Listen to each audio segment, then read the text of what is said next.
The Tipping Point with Mike Tipton is brought to you by Dubby. What is Dubby? Dubby is a clean energy drink that is made to give you focus with no crash, jitters, or angst like those other energy drinks have. They also have no maltodextrin fillers and don't use artificial dyes. Dubby contains vitamins, amino acids, a nootropic, and 150 milligrams of caffeine. Dubby's products are made in the USA in an FDA-inspected facility that strictly adheres to GMP manufacturing guidelines. All of the flavors are unique and custom-made by Dubby, and you'll never taste our taste anywhere else. The best part about it is they're affordable. Dubby's drinks come out to about $1 per drink, much cheaper than Starbucks or any of those canned energy drinks. To learn more, visit w.gg.com/discount/MRTipton33 and place your order today. Use promo code MrTipton33 and save today. Dubby Energy, be better. What's going on, everybody? I want to tell you about my new friends over at Cleverman. Visit them online at becleverman.com. What they gave me was the energizing face and beard scrub along with the Cleverman face scrubber. And trust me when I say this, the energizing face and beard scrub smells amazing. Combining it with the face scrubber, making sure that your boy was looking as good and sexy as possible, opened up a whole different sensation in my face that I haven't ever felt before. I felt so clean, so fresh, and so clean, like Outcast said, and it helped me feel like I was ready for my day. Make sure you visit them online at becleverman.com and follow them on Instagram at clevermannyc. The link is up in my bio if you want to check out all the amazing products they have. Visit them online, becleverman.com.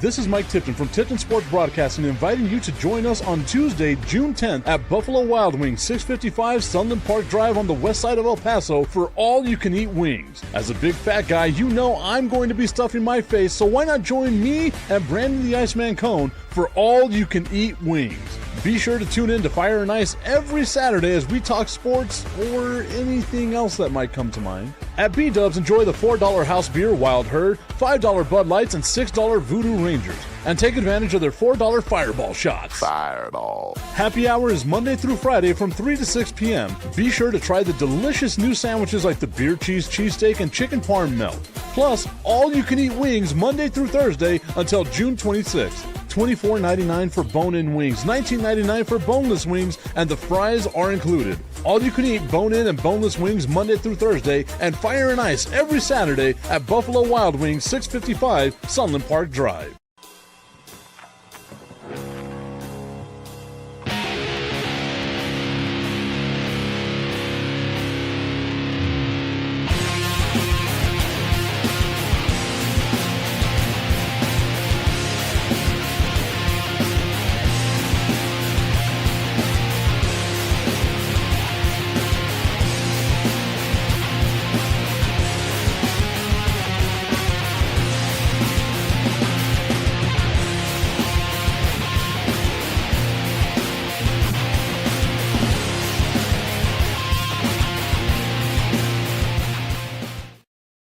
It is the Tipping Point with Mike Tipton, hanging out with you here on a Friday. We got Augustine Pimentel joining us here on the show. You can tell 85% of women find him attractive. That is a scientific fact, not anything that needs to be looked into. No verifying or any of that. We've got this done, guys. It's been proven. 85% of women find Augustine Pimentel not just attractive, but extremely attractive.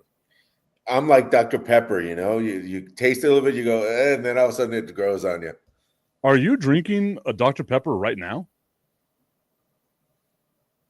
That is wild to me. It's 8 o'clock in the morning.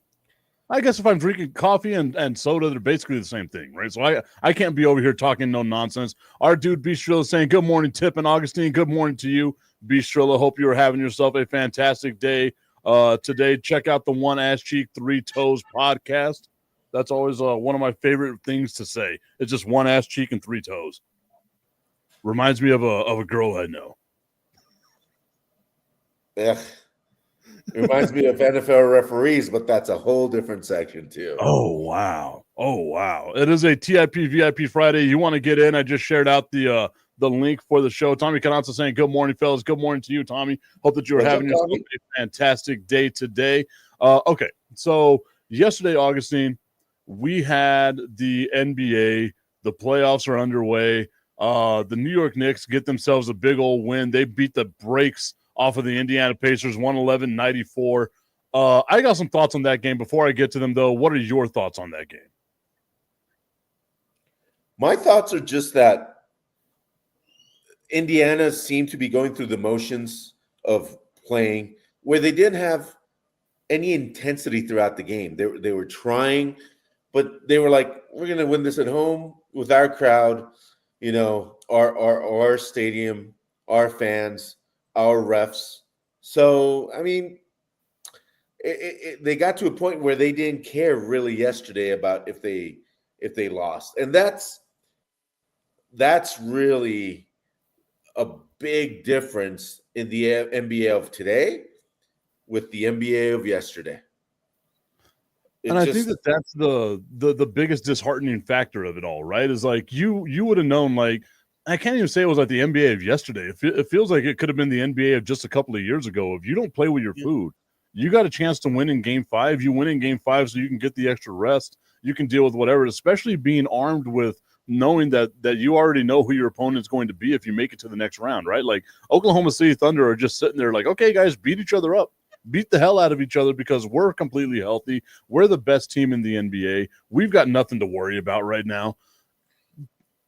And like I can't get over, like, I understand, okay, I want to win at home. I want to win in front of my home crowd. We're up 3-1. We can afford to spoil one of these games or whatever that is. But what happens if you lose game 6 now? You know what I mean? Like there's a possibility that you can lose game 6. And you got to go back to New York for a game 7. That's not the place you want to be for a game 7. Madison Square Garden, we all know, the Mecca, right? Like there's something about playing in New York, especially in a game 7, that seems like a nightmare scenario for any of these visiting teams, right? Like do the Pacers have what it takes to be able to pull out a game 7? And I don't know, like if their mental makeup is like, screw it, we can come out in this game and be lackadaisical and like you said, not be forceful, or be forceful but trying to force it too much or something like that, not play our game, then they're going to be in trouble. Like they're mentally not where they need to be at this point of the year. Yeah, and the thing is, and they were using the word forceful yesterday, which to me was, I mean, you can be forceful at times, but you can't have forceful and be without game time intensity, and that's a whole different story. And New York yesterday was forceful, and throughout the game they had the intensity to back it up, and that I thought was the difference maker yesterday. And I don't think it's something you can't just turn on and off. That's something that, the intensity of playing from a position where that your next game may be your last one. That's the thing that got New York to this chance to be in Indiana and steal a game, because if they play like they played yesterday, they have a shot. And Indiana is in trouble. Want to give a shout out to Jeremy Varney, tuned in over on Instagram, along with the Financial Fit Guy and Dia de los Pescados, which sounds like a pretty cool play. Dia de los Pescados. I feel like that's a restaurant that we got to go visit. That'll be a weird smell. But you're right. Like the New York Knicks, they came out with a sense of urgency. Obviously, they had to, right? Like the exact opposite of what happened with Oklahoma City and Minnesota. Minnesota came out just lackadaisical. New York came out saying we have to win this game, which was obvious, right? You lose game 5 at home, that's super embarrassing. The gentleman's sweep, right? But if Karl Anthony Towns can play that way each game, and that's the biggest issue, and I think that's what's so frustrating with him, is that he's such a talented player. He's so good. It doesn't matter how zesty he might be. He's such a good player that whenever he actually gives a damn, you can see it. You can see it in the way that he plays, how he attacks and how he does that stuff. if Karl Anthony Towns can play that way, then the Indiana Pacers are going to be in a lot of trouble. The only thing there, Tip, is that what if Towns doesn't get the calls he was getting yesterday? Because a lot of those little, that little turn he was doing, the refs in Indiana may count offensive foul. There were a couple of them that went, ooh, that's close. That is close. I guess it comes down to that, right? Like, what can the interpretation by the referees be that particular day? Like, it just depends on what the referees are wanting to do, wanting to call for that day. Because we've seen, and are you talking about the referees or the league, Tip? What does the league? I'm talking about the referees. I guess it could be the league. Like it's whoever comes down with, you got to look out for this day or whatever it is. But the referees are the front facing part of it, right? Like the referees are the ones blowing the whistle. The referees are the ones that ultimately at the end of the day, whenever there's any criticism, they're the ones that take it, right?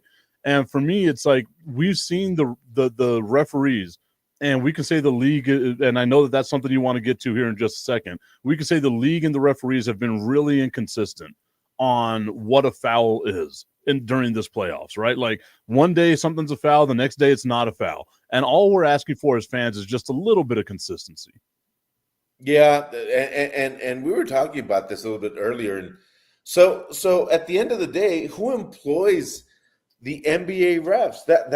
That's a big question of conflict of interest and everything, because at the end of the day, the NBA has financial and entertainment interest more than anything in the outcomes of the games or the series, the ratings and all that. They have all that interest, but the NBA referees, they're employed by the NBA. Now, it's through a separate entity, though, called the NBA referee operation.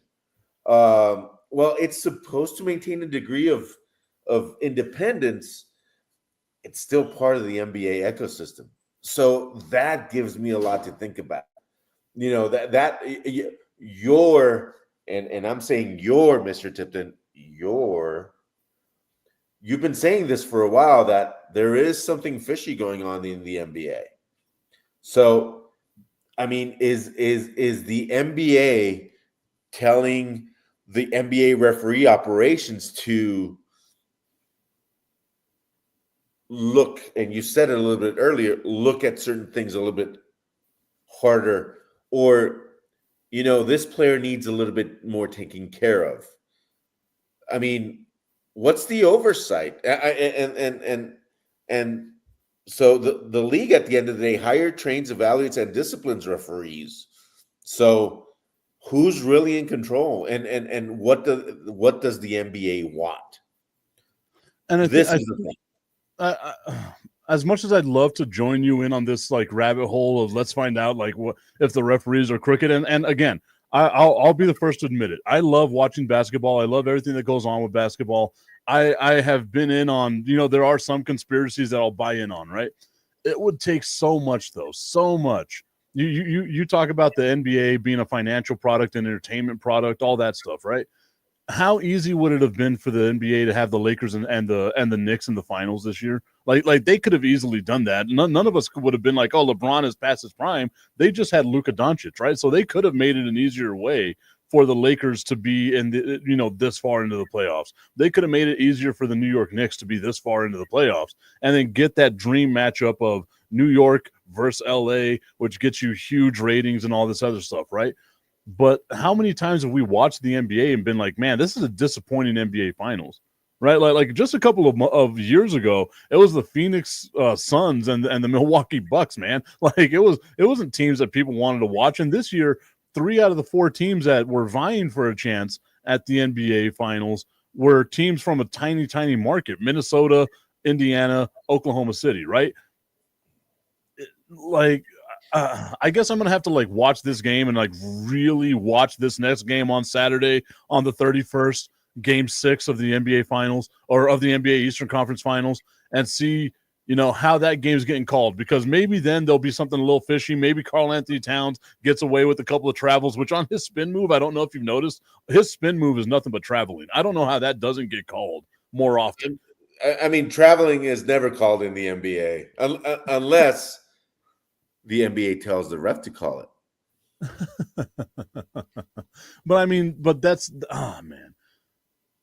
And the thing is like the NBA like earned this description, right? Like the NBA earned this this way that we look at it because of what happened with Tim Donaghy, right? Like with seeing a referee impacting the game, impacting the scores of the game.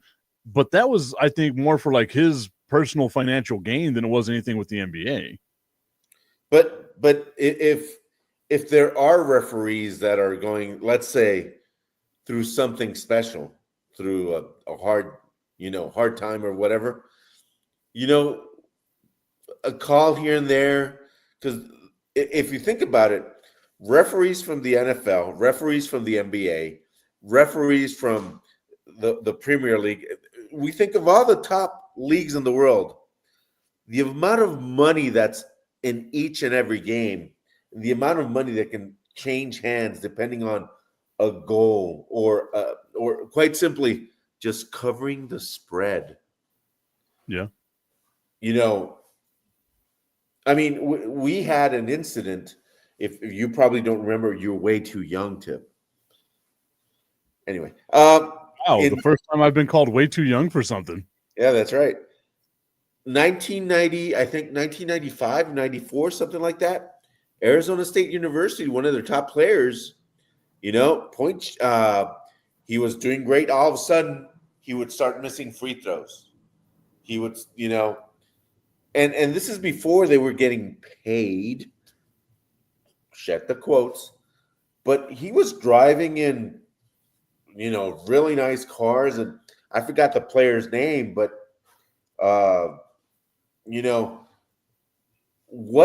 what can the leagues or what can somebody do to stop all this questioning? How about this? All this questioning. Should the NBA finals or should NBA playoffs, game sevens, and I'm just talking game sevens, be in neutral locations? Then it kind of makes like winning games and stuff in the regular season kind of obsolete, right? Like if you don't have a home court advantage, it kind of makes that obsolete. So as much as I would like a neutral court and stuff like that. Or Tip, how about this? Instead of having this playoff system, I would really like to see the playoffs. All the teams go into the playoffs. I mean, season whatever, one and done. One and done. Oh, like NCAA tournament style? Yep. One and done. You lose one game and you're done. I mean, that would really, I think that would turn people on to the NBA again, having a one and done. NFL's one and done. So currently right now you have 30 teams in the NBA. I think in order to get like the NCAA model, you'd have to add 2 more teams, which is what kind of like what we were talking about yesterday. You bring a team to Vegas, you bring a team to the East Coast, you have like even rounds. And then, you can just, create your matchups on how all of that goes, right? Like I'd love to see an NCAA tournament style NBA final. Like I think that would be fun. Ooh. But man, you would upset so many people though, because the best team might not win on that day. But it creates so much more drama. It really does create so much more drama. Midea Reyes say a one and done is great. 7 games is too much. No, and I've been seeing this, or something like I don't know, home and away. You can't do it because it's 2 games, but there has to be something better than what we're watching, especially when you have all this questionable reffing. I think a one and done with all teams headed to the playoffs, the 1 versus 16 or 1 versus 15 or whatever they do, but having this Eastern, Western, and then that I would watch the entire thing. And I think that would be a lot of fun, right? But you have to think about this, right? The NBA makes a ton of money off of endorsements and sponsorships and stuff like that. So the more games they have to show, the more money they get. If you reduce the entire playoff by hell, 2 months almost, then you're kind of hurting your own pocket. And I don't know if players and the Players Association, if the owners and all that would be for that, because you're losing revenue. Like you'd have to have a bigger TV deal than what the NBA has right now, which is a pretty damn good TV deal. But if you're an investor or something like that, I mean, you see the money March Madness makes. Oh yeah, March Madness. How about NBA Madness? yeah. I mean, and you can make it as long as you want. You can have, a game every 3-4 days. Just make it a certain way.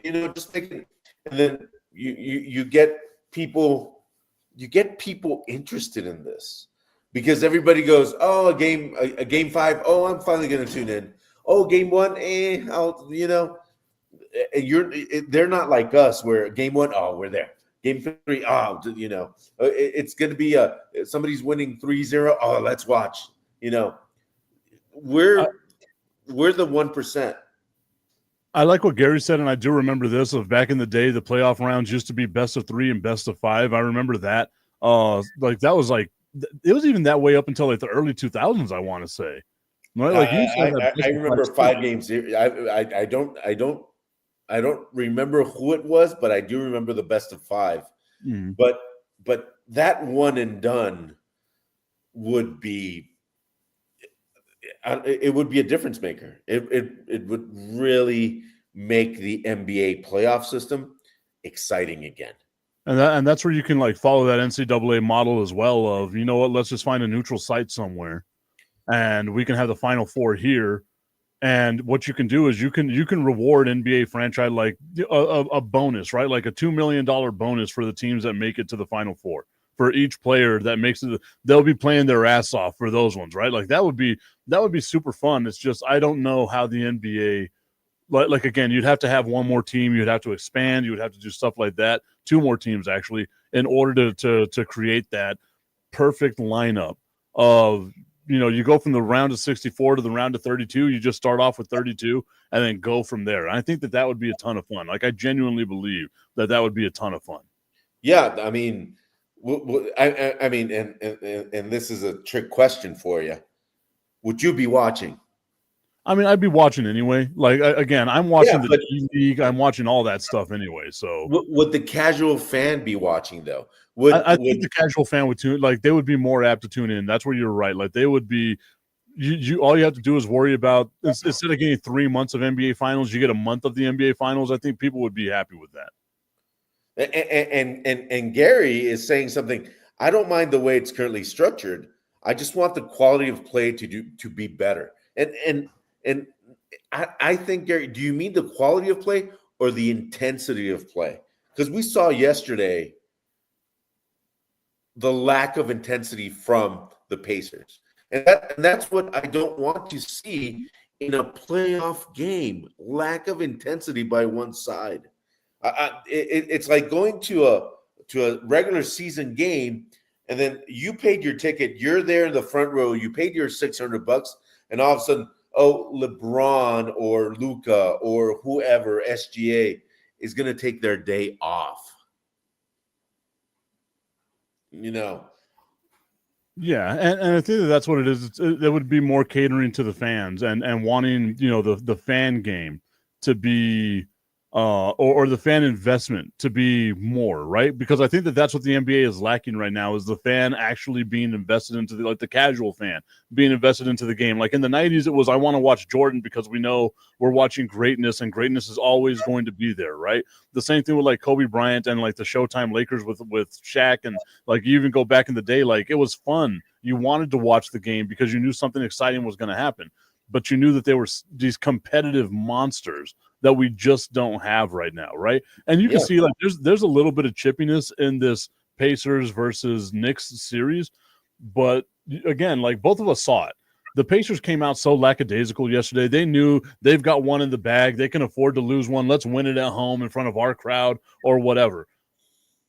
And I feel like this NBA Finals, no matter whether it's the Knicks or the Pacers, is not going to be fun because Oklahoma City is so much more overwhelming, right? Like, you're seeing close games for the most part in the Eastern Conference Final because both of these teams are really good offensive teams. However, neither one of them play defense. Oklahoma City has the best defense in the NBA and the best offense in the NBA. They're going to be so overwhelming that I think it's going to wind up being a boring NBA final. I'll be there watching it, but it's going to be a boring NBA finals. Gary Bryant saying have the championship series at a neutral site like the places used to have NBA franchises like Seattle, Kansas City, etc. That would be fun, right? Like if you can have the site in like Seattle, those Supersonics fans would be so excited.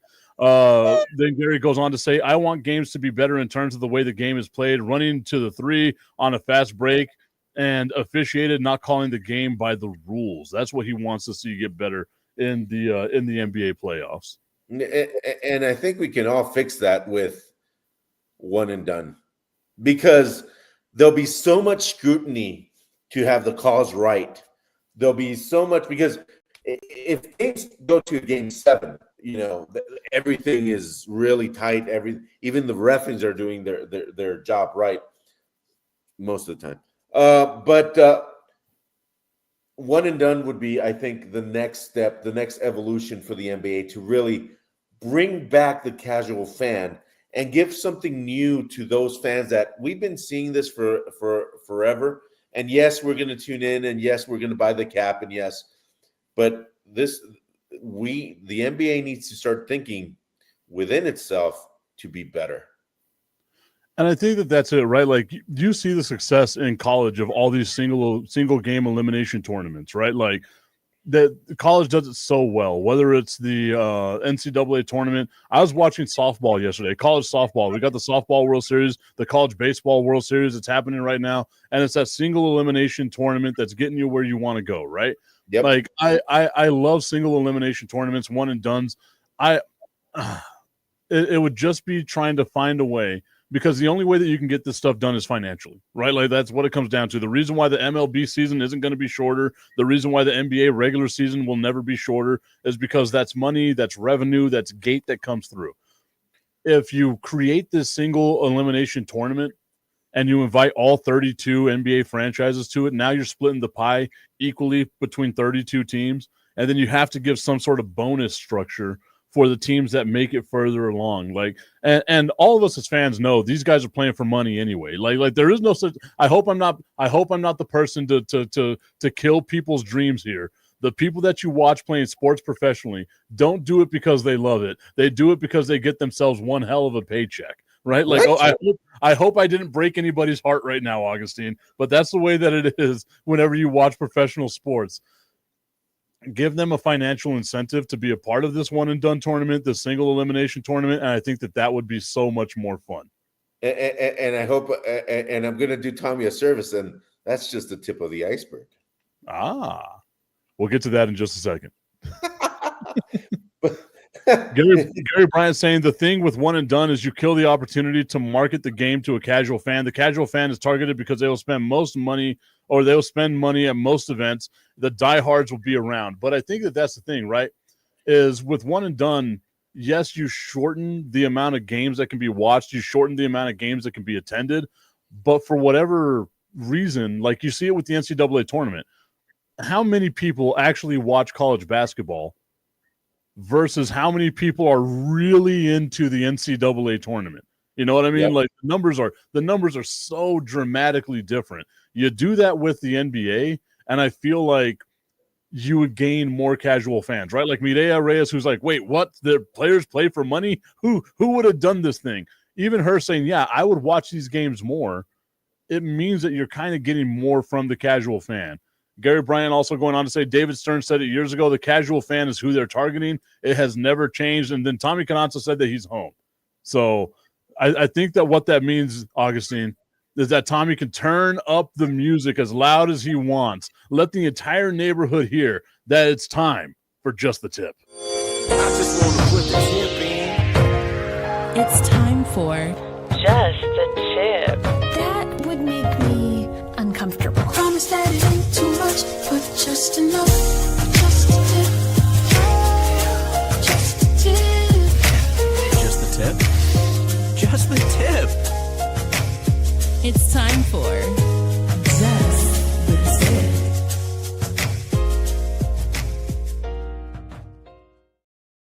Just the Tip is brought to you by our friends at www.myhappynuts.com. Visit www.myhappynuts.com. Use promo code Mike Tipton at checkout. Save on all your male grooming needs. Even though 85% of women find Augustine attractive, it could be 100% if he just went to www.myhappynuts.com. He wasn't walking around with swamp ass. He didn't have the biggest bush of them all like the Zohan. It would be 100% if Augustine just took care of himself and all his male grooming needs by using promo code Mike Tipton at checkout at www.myhappynuts.com. I'm just looking down and I'm like, I'm happy. Tommy Cananza is calling BS on us on the 100% or 85% of women being attracted to you, and then saying he doesn't want his neighbors to think that he's some kind of freak. I'm pretty sure they already do. Yeah. Right? Like, do our neighbors really, like, I think about this the way that I do, right?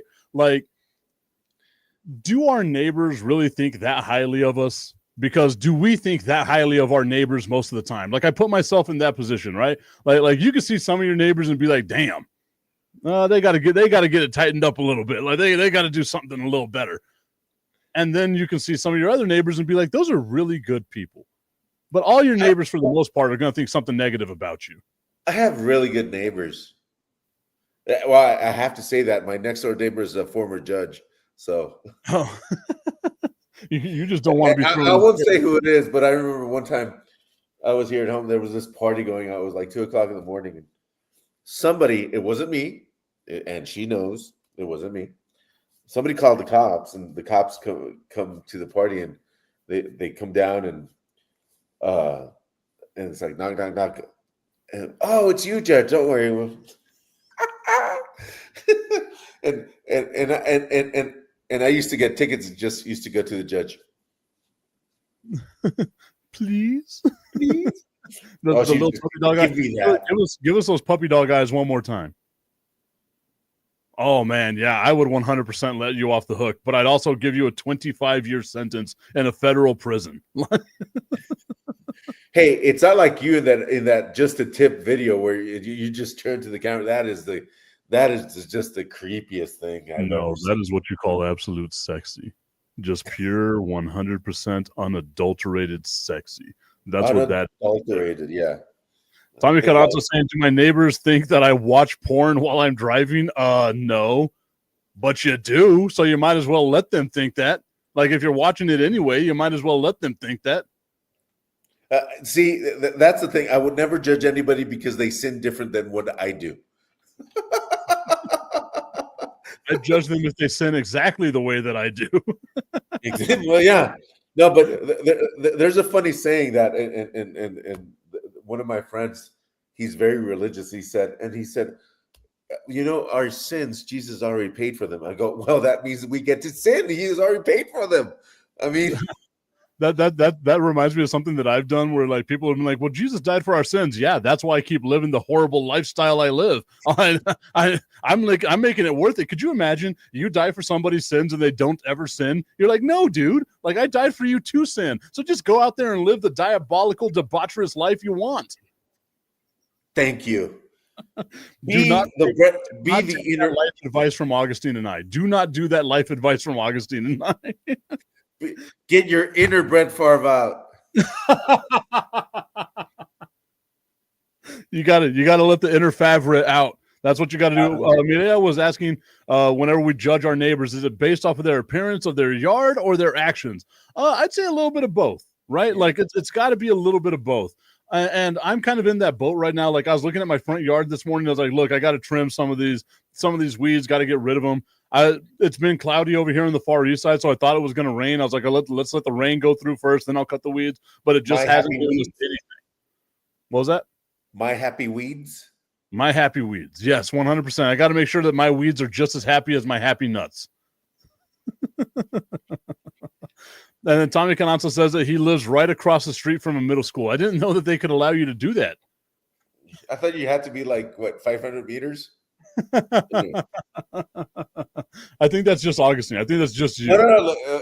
Look.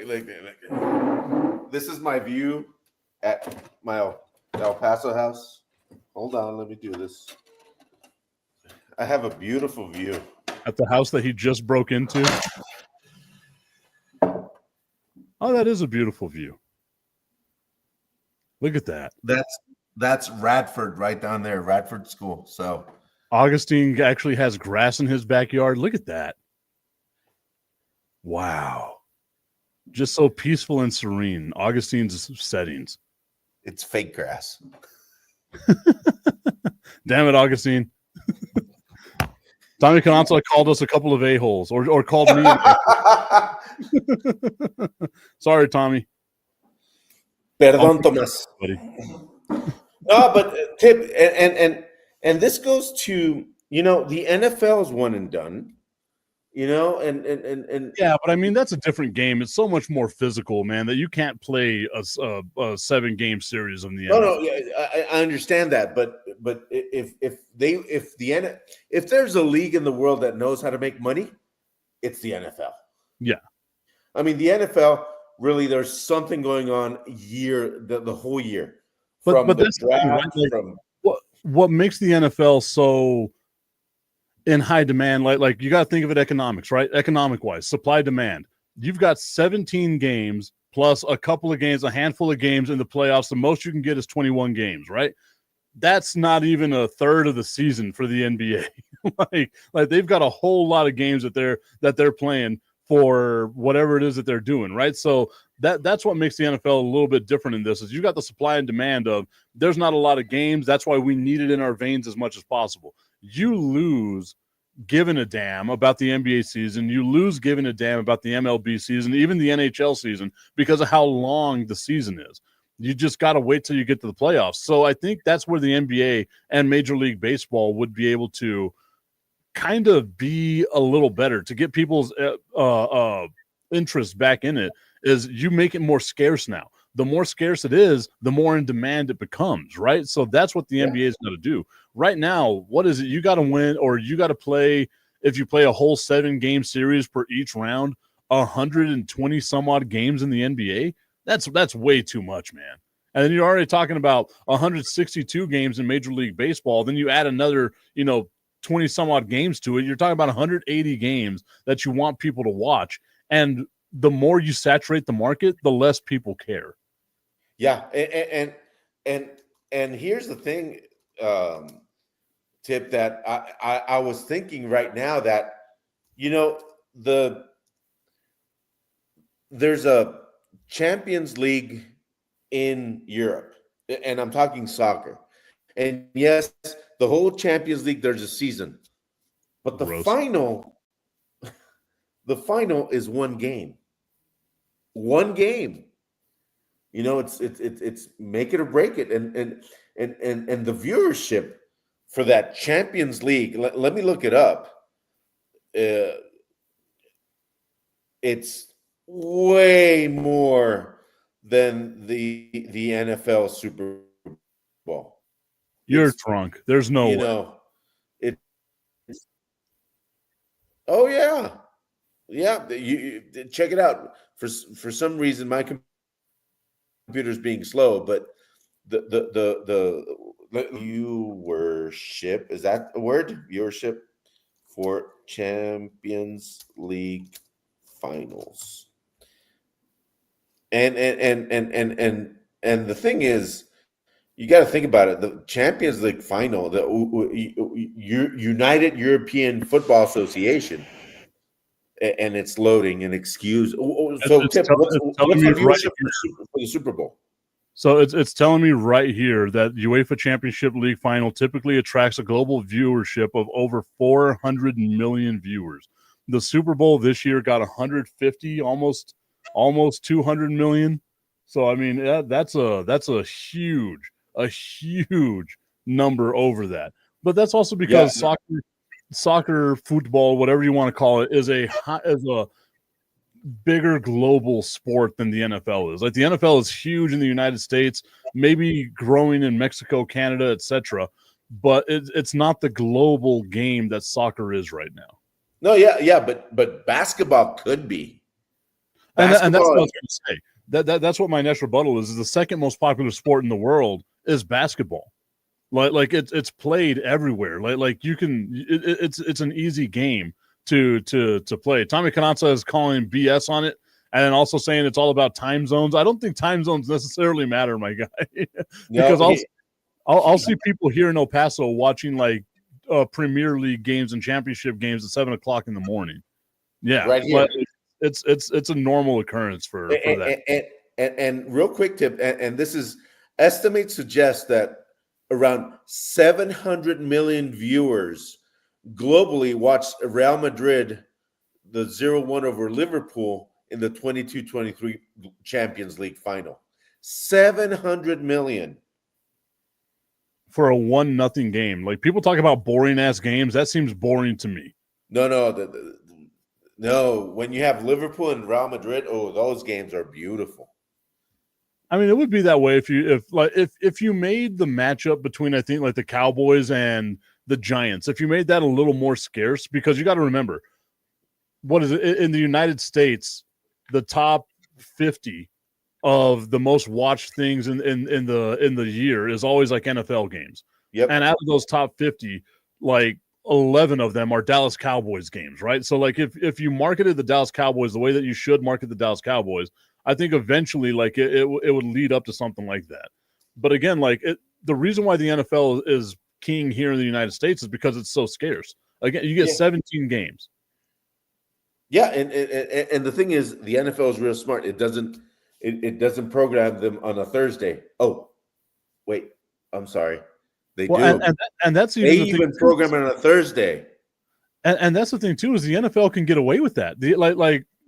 And it could be it can be the Texans or the Titans and the Jaguars, and all of us are sitting there at the edge of our seat, like, wow, this is going to be a fun game, and it winds up being 3-0 or a tie of 0-0, and we're still watching it because it's the NFL. Yeah, and you have an amazing point. The biggest point of them all. Some people are saying. No, the key word right there is scarcity. And I think that the NBA, with its format right now, does not give that sense of drama to the casual fan. Well, and there's obviously that lack of star power, right? Because like the NBA was riding a high with Magic and Larry. Then they get lightning in a bottle with Jordan. And it felt like those 20 years of watching like those players play came crashing down to an end in the 2000s, right? Like you had the Lakers, which were fun to watch. You had the Spurs, which were like the anti-Lakers, so that was kind of fun to watch. You had some matchups that still had people's interest. And it goes into like that whole GOAT argument, right? Like Jordan built the NBA to what it was, and we've watched it kind of crumble under the watch of LeBron James.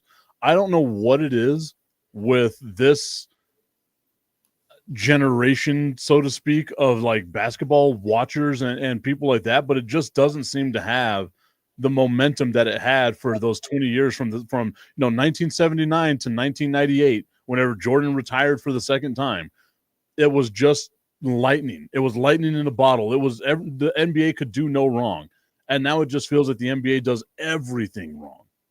Yeah, and it does have to do with its superstars, especially when I hate it when this guy started crying on camera. Oh, I can't remember his name, Antetokounmpo or whatever, however you say his name. I think he was crying. Now, Tip, I wanted to give you the most watched ever sports finals worldwide, and the number one viewership, and it says approximately 1.12 billion viewers globally, which was the 2018 World Cup final. And I thought it was going to be cricket, because I know cricket's always up there as well. Like the cricket finals are always up there as well, with huge audiences that are watching it. Yeah. Real quick, I'll get to that, because that final was France against Croatia, with 884 million watching on television, and an additional 332 million streaming in public venues. Number two, UEFA Champions League final viewership, around almost 500 million viewers globally. It was the final that we talked about a little. And then you talk about something cricket, which is the original baseball. 558 million viewers worldwide, and check this out: we're watching India versus Sri Lanka. Mm-hmm. I'm going to change the background real quick so I can read this comment from Tommy Carranza, who is saying, I don't care what the Chinese, Europeans, or Mexicans are watching. How many Americans are watching soccer championships versus the USA? I'll tell you right now, Tommy, in the 23-24 final averaged on CBS 10 million viewers. 10 million. And that's not counting all the ones that are Mexican and having a broken Roku watching it. We've all been there. Every single one of us has had knows somebody or has stolen cable from something. We all have that uncle.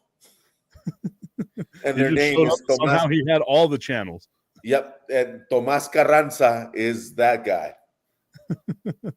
But I mean, like it does come down to that, right? Like, obviously you have to cater to what your audience is for, like, your country or whatever it is. The NBA, again, basketball is the second biggest sport in the world. It's played everywhere, every single continent. You know, people are playing basketball because you've had NBA players from every single continent that's not Antarctica, right? Like you've had it that way. And Tommy Canazza is saying, okay, so you have 150 million to 10 million. The Super Bowl wins. Yes, it's because soccer just isn't what it is here in the United States, but it is growing, right? And that's what you have to do. Like you can't just pick and choose what it is that you want to say. If you want to compare it to like a global game, the NBA and soccer envelop the NFL. Like it's not even close. Like NBA numbers in China are absolutely insane for compared to what you get with the NFL. And I'm going to pull out some things out of the hat here. And this is NBA viewership on average in the U.S. Regular season, the average viewership on national TV is 1.6 million viewers per game across ABC, ESPN, and TNT. You know, top games, yes, the Lakers versus the Warriors can draw 3 to 5 million. The playoffs, early rounds, between 2 and 5 million viewers per game. Conference finals, they average about 6 to 8 million per game. And the NBA finals, game one viewership, approximately 11 million viewers. So game 2, game 3 goes down. And then games 6, 7, 11 to 13. So 11 to 13 million in a country that has 300 million people.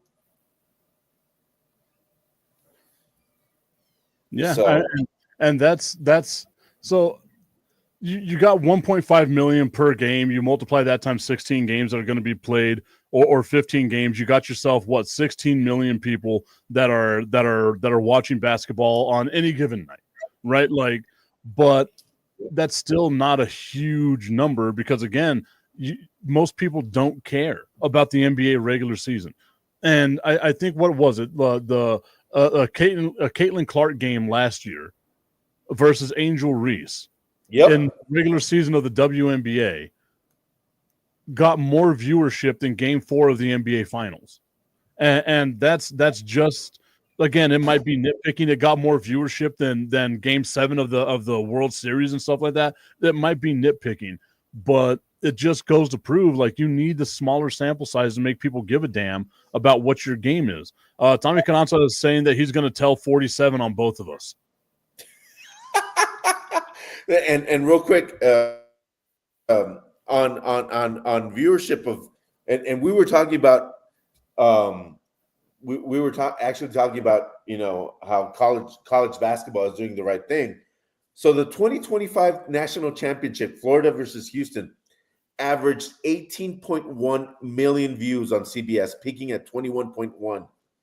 Okay, the Final Four the semifinal games averaged 15.5 million viewers across TBS, TNT, True TV, making it the highest since 2017. And early rounds of the tournament, the tournament averaged 9.4 million views per game. I mean, if you translate it to actual views, I think they come up pretty even because the per game, they have less games, but they have, because the games are actually worth more. People are actually watching it. And even women's NCAA tournament viewership, the 2025 national championship, UConn versus South Carolina, it averaged 8.5 million viewers on ABC, peaking at 10 million viewers.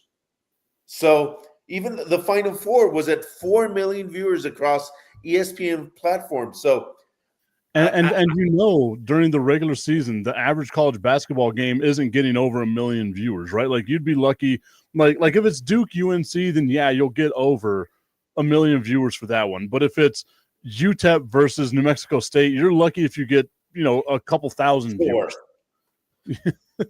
There's more people. There's more people in the stadium than there is watching it on TV, and there ain't nobody in those stadiums.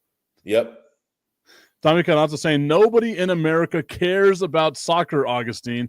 That's why we have top players from overseas starting to come to the United States. Names like Lionel Messi and all these names starting to come to the United States. I don't know. And Lionel, we both know that was chasing the paycheck because of what he got from the Apple TV deal that MLS has given him. But you know what? It doesn't, like, he's here. He's here playing for Inter Miami. And that's what matters, right? Like you have the name brand of Messi playing in the MLS, doing all the stuff for Inter Miami. Inter Miami had a great season last year. They had a great start to this season. They kind of fell off a little bit. But again, it's a long season, so they're going to have their comeback. They're going to get better as all this stuff goes on. But soccer is growing. I don't think it's growing at the pace that a lot of people, like a lot of soccer fans out there, are like, oh, it's the fastest growing sport in the U.S. It's been the fastest growing sport in the U.S. for like my entire lifetime. I don't think it's the truth. Since the 1994 World Cup, which was here in the United States. But it's not about soccer, Tommy. It's about changing sports in America and giving something better to the viewer. That's the thing. Tommy is hitting us with a who whenever we're talking about Lionel Messi. There ain't no way no one knows who Lionel Messi is. Tommy, ask your kids. It's that simple. I was about to say, if you don't know who Messi is, you just haven't been around. Like, obviously, I get it as sarcasm. He's coming after us for this one. But think about this, right? So whenever we do our hangout where we're having the all-you-can-eat wings, U.S. is going to be playing Sweden in a friendly game there. And the American Outlaws are more than likely going to be there. I got a couple of friends that are going to bring some of their friends to join us over there at Buffalo Wild Wings, 655 Sunland Park Drive. And I guarantee you it's going to be electric hanging out with them. Oh, yeah. Yeah, the Outlaws are some great bunch of guys. And the thing is that soccer has a deeper connection to people for some reason, because let's say, for example, my team is Liverpool. If you watch a game at Liverpool, just watch a game, you'll see how Liverpool connects with its fans. I don't think anyone is disputing that the NFL is the king in the United States, Tommy. I think what we're trying to do is say, how can we make the other sports more relevant, like close the gap between the NBA, MLB, and all the other secondary and tertiary sports to what the NFL has, right? Like, you have to make people actually give a damn about your product. And if changing it to an NCAA tournament style bracket, a single elimination style bracket tournament for the NBA, that would make fans' interest peak with them, right? Like, why is baseball having a resurgence right now? That's because they shortened the game from 3 hours and 10 minutes to 2 hours and 50 minutes. Think about how 20 minutes makes such a difference in all this stuff. Yeah, completely agree. And once again, we go back to the best word that you were talking about is scarcity. And and the real Trump here is you, Tommy. Tommy Trump. The T in Tommy stands for Trump. He says, I don't know anyone having soccer watch parties. If you do, tell me so I can call myself. I'll send people where they need to go. No, but Tommy says he's with us on that mindset, just not with soccer. So all the pushback is anti-soccer when it comes from Tommy. Yeah. No, but it's trying to put up, take a playbook that they've been so successful with and putting it to a stale product that is right now because of lack of whatever you want, the lack of stars.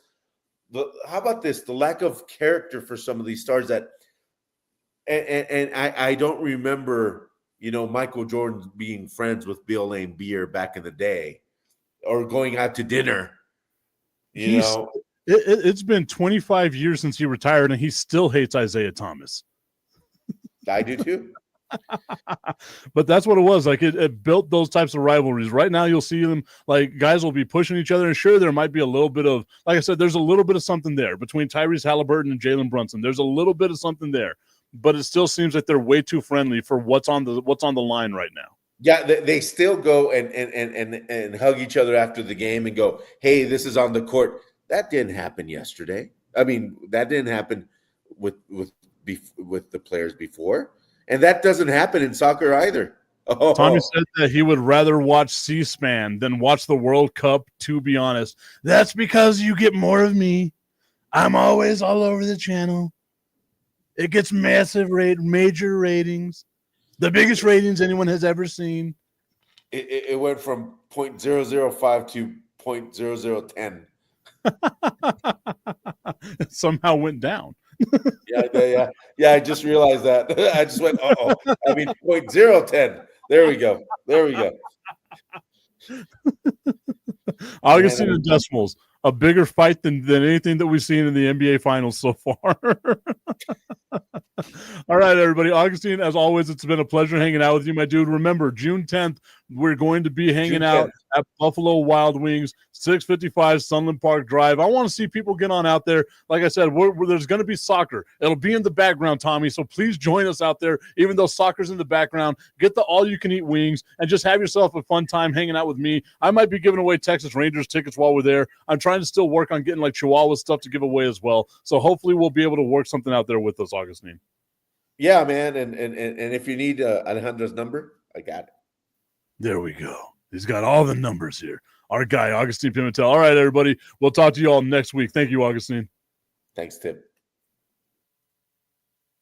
You all know there are hundreds of betting sites out there, but don't be fooled. Some sites are legal in some states only. Some sites pay in Bitcoin, and some sites have even been hacked. However, BetUS has been in business for over 30 years. They have future bets that are paying out in the thousands, and there's still time for you to bet on the Super Bowl, the National Championship, and even the NBA Championship. Just use the QR code right here, and it'll take you to the BetUS site. BetUS. Check it out and bet responsibly. Are you a fellow car guy? I have a 2008 Ford Mustang GT convertible, and nothing makes me happier in that car than when it's nice and clean. And you know who helps me get there? RevAutoCarCare.com. They help me get that pony looking as nice and shiny and ready for any of the car meetups that are all around the great city of El Paso. Spoil your car and go to RevAutoCarCare.com/Tipton and view all the inventory they have and find out what works for you to help make your ride shine. RevAutoCarCare.com/Tipton. Use promo code Tipton33 at checkout to save 15%.